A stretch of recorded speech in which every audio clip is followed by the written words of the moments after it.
আসসালামু আলাইকুম সুপ্রিয় দর্শক, শুভেচ্ছা জানবেন। রাশিয়া নতুন একটা ক্ষেপণাস্ত্রের পরীক্ষা করেছে। তারা জানিয়েছে যে তারা এই ক্ষেপণাস্ত্রের পরীক্ষায় সফল হয়েছে। এই ক্ষেপণাস্ত্রটি পরমাণু অস্ত্র বহন করতে পারে। এটি বড় খবর নয়। বড় খবর হলো এই ক্ষেপণাস্ত্রটি ৩৫,০০০ কিলোমিটার দূরে গিয়ে আঘাত করতে পারে লক্ষ্যবস্তুতে। তাহলে এমন একটা ভয়ঙ্কর ক্ষেপণাস্ত্রের পরীক্ষা রাশিয়া কখন করলো? এই ভয়ঙ্কর এই ক্ষেপণাস্ত্র পরীক্ষার সফল হওয়ার অর্থ কি দাঁড়ায়?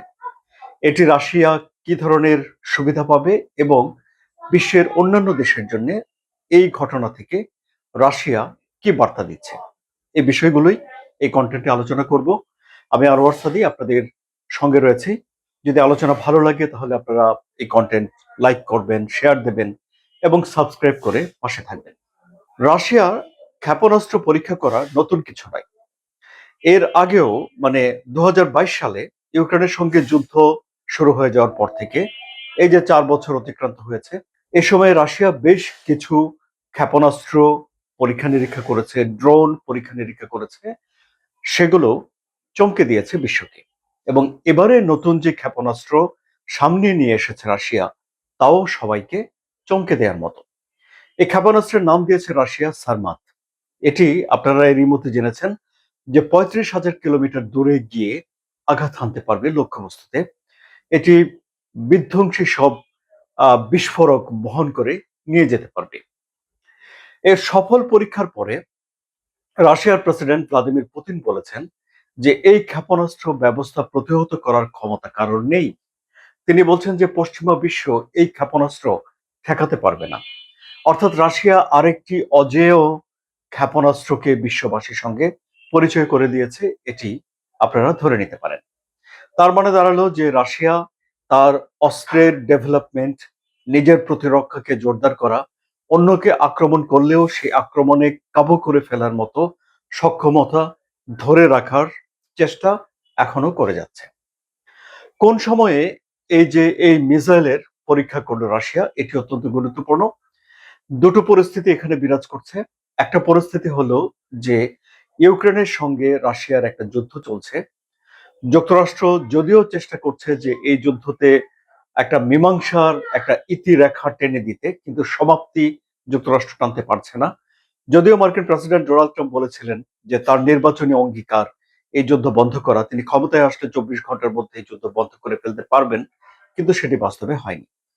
কারণ ইউরোপ এবং ইউক্রেন মনে করে যে রাশিয়া এই যুদ্ধ বন্ধ করার জন্য যেসব শর্ত দিচ্ছে সেসব শর্তগুলো গ্রহণযোগ্য নয়। এই যেমন দনবাস অঞ্চল পুরোটা ছেড়ে দেয়া, সেনাবাহিনীর আকার কমিয়ে আনা, সামরিক সক্ষমতা কমানো, পুনর্গঠনের পরে ন্যাটোভুক্ত দেশগুলো সহযোগিতা করতে পারবে না। এইসব শর্তগুলো ইউরোপ মনে করে গ্রহণযোগ্য নয়, ইউক্রেন মনে করে গ্রহণযোগ্য নয়।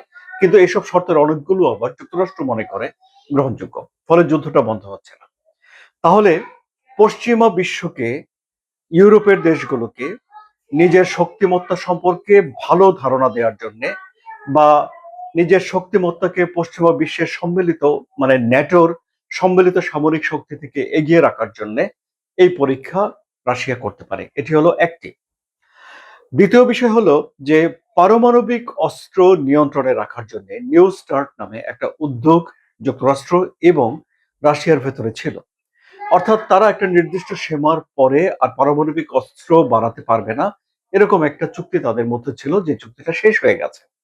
এবং এই চুক্তি শেষ হয়ে যাওয়ার পর এখন যুক্তরাষ্ট্র এবং রাশিয়া নিজেদের মধ্যে একটা বৈঠক করবে বলে ধারণা করা হচ্ছিল, কিন্তু এখনো পর্যন্ত সেই বৈঠক অনুষ্ঠিত হয়নি এবং এই বৈঠক হওয়ার কোন রকম সম্ভাবনা সামনে দেখা যাচ্ছে না। ফলে এখন পারমাণবিক অস্ত্র তৈরি করা, পরীক্ষা নিরীক্ষা করা, এসবের জন্য কোনো বাধ্যবাধকতা যুক্তরাষ্ট্রের কাছে রাশিয়ার নেই, রাশিয়ার কাছে যুক্তরাষ্ট্রের নেই। এরকম একটা ঝুঁকিপূর্ণ পরিবেশে রাশিয়া তাদের এই মিসাইল পরীক্ষা করার বার্তাটি দিল, যে মিসাইল পারমাণবিক অস্ত্র বহন করতে পারে, যা হয়তো সামরিক ইতিহাসে একটা একটা সাফল্যজনক ঘটনা। কিন্তু বিশ্ব শান্তির জন্য যারা উদ্বিগ্ন থাকেন তাদের কপালে এই নতুন যে অস্ত্র, তা চিন্তার ভাঁজ ফেলবে বইকি। আলোচনা কেমন লাগলো? ধন্যবাদ সবাইকে।